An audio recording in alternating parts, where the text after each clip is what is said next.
As a massage therapist, sometimes you're going to be asked to stretch clients out. If they're athletes or athletic, if they do something like that, I have a lot of athletic clients and clientele. So as it goes, you can stretch during the massage, but for a full body massage, a lot of times I'll just have them either stretch them right before massage or right after massage, right when they get dressed, and I'll just put them on the table and do a few stretches. So I was going to go through a few basic stretches for you today, just some stuff to start off with that might be helpful. There's many ways to stretch. There's no one way to do it. These are just some of the stretches I do with some of my clients. So in the prone position, I don't do a whole lot with this, but I do like to start off stretching the quads, pushing in. What we're looking for is we're going to push the knee towards the rear end until you feel an infill. You go to the point till you feel our muscles tighten up, and there'll be a point where it feels like it shouldn't go anymore, and you want to kind of hold that for a couple of seconds, 3, 5, maybe even 10 seconds, depending on the person. Okay. Now, if this heel would have touched your rear end, where they're already very limber, sometimes I'll stick my hand in between the joint just to make it where it's harder to get to, where it expands the knee joint a bit until they feel somewhat of a stretch. And that stretches out the quads. Now, you can stretch out the iliopsoas muscles by reaching under, grabbing the knee. I like to put my hand on the low back and just kind of pull up again until you feel that infill. And you can move this up or down or back a little bit.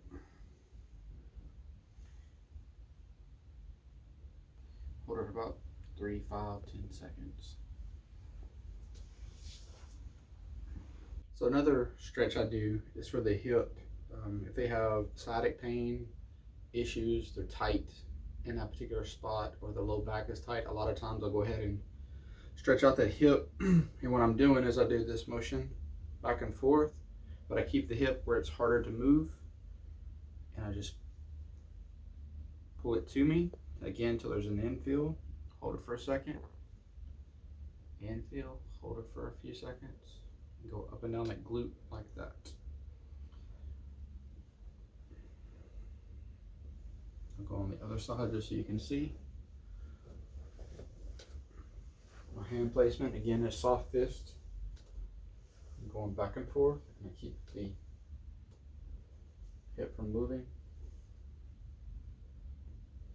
I'm doing it kind of fast, but usually I just, particularly if they need it, push and hold, and I've had some good success with that. So in a supine on the back position, I like to stretch them from feet to head. I start off really easily with just pushing their toes down, rolling their toes down. You do 1 foot at a time if you like. And you can get detailed with it if you want. So I'll push down their toes, plantar flexion, dorsiflexion, toes up, pushing here. You can get detailed with it. You can do circumduction. I usually don't do that unless we have a lot of time together. So you can move the toes around if you need to. You can work the toes a bit, but usually I just dorsiflexion, plantar flexion, dorsiflexion, plantar flexion. I try to get a sense of the range of motions. So a lot of times I'll just move the leg around. She's got really, really good range of motion.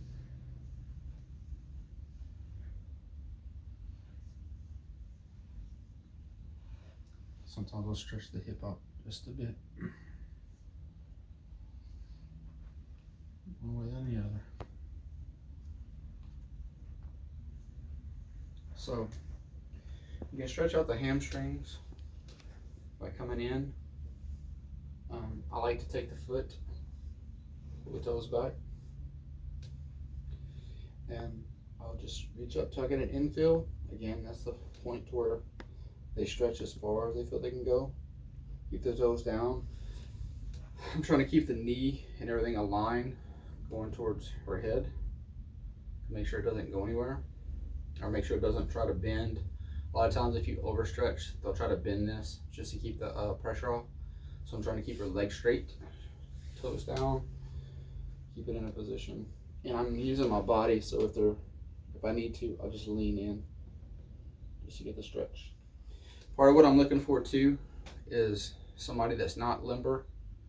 A lot of times when you start to stretch, if the other knee starts coming up, you're stretching too much. You probably need to back it off a bit, because when this knee comes up, it's trying to keep the stretch from stretching, or keep it from stretching as much. So when that knee pops up, you either need to stabilize it by doing something to where you have one hand on here and one stretch here, or I just prefer to back it off a bit if that were the case, and that way the stretch doesn't, that way it doesn't need to come up to try to save itself. From there, I usually stretch here and put my leg out, put her foot on my hip, hold this here, stretch out that groin a bit. And again, I'm just finding that infill. I'm stretching until I feel tighten up. Not trying to overstretch her, not trying to make her stretch any more than she needs to. Just trying to get a nice good stretch. And come back. So I like to do circles with the hip.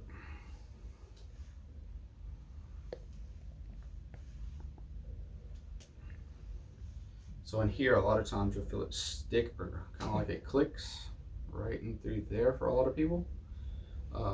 Particularly how if their hips are tight, the hip flexors. But once you start getting a range of motion going one way then the other,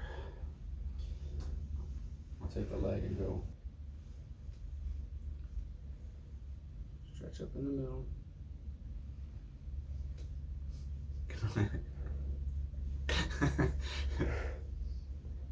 Go this way, push in. Look, again, you're looking for the infill. And a tickly client. So it goes again.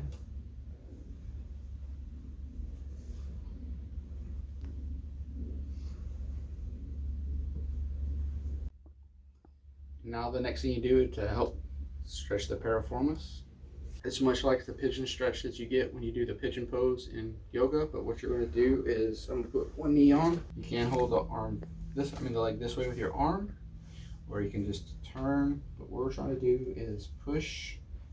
I'm going to push the knee, pull the knee towards me. I'm going to push the ankle until you get to that infill, and you're just trying to hold it for a few seconds. What I'm going to do now is some 2 spinal twists. 2 things I like to do. So I'm going to pick the knee up. I'm going to put it across. I'm going to put her ankle by her knee. I'm going to push this down, and I'm going to hold this part of her body still. I'm right under the rib cage, or right at the bottom of the rib cage where I'm holding her still. I'm pressing down. And again, I'm going to an infill. Again, you could do that. Come back and do that on the other side in a few minutes. So once I push that down, I'm going to do the exact opposite. I'm going to keep the hip down and move her body towards me. So I'm going to take her arm, put it across here.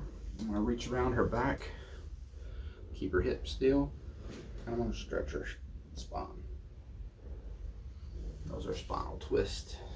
So again, start off doing circles, looking for a range of motion, get a sense of where she's at. Move the wrist.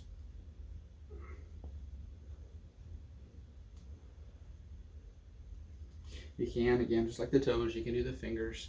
You can kind of circumduct. I don't usually do that a lot of times, but it's something you can do. So if you want to do that, you can. So in here, I just come down, pull the arm, come out to the side, pull the arm, and I'll walk up.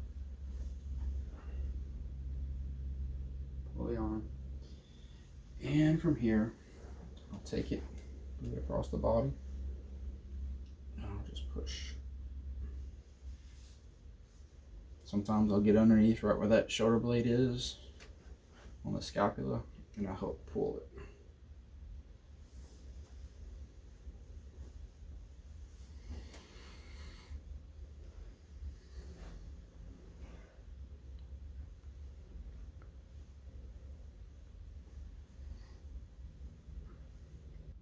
For the last thing I like to do, I like to stretch the neck. So just some real simple stretches. You take the head, push it to the ear, just hold it.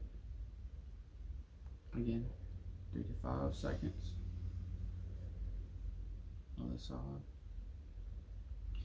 Now, if you got a good fit, if you can get a good sense of the stretch or the strain, you can just pick the head up and move it towards until you feel that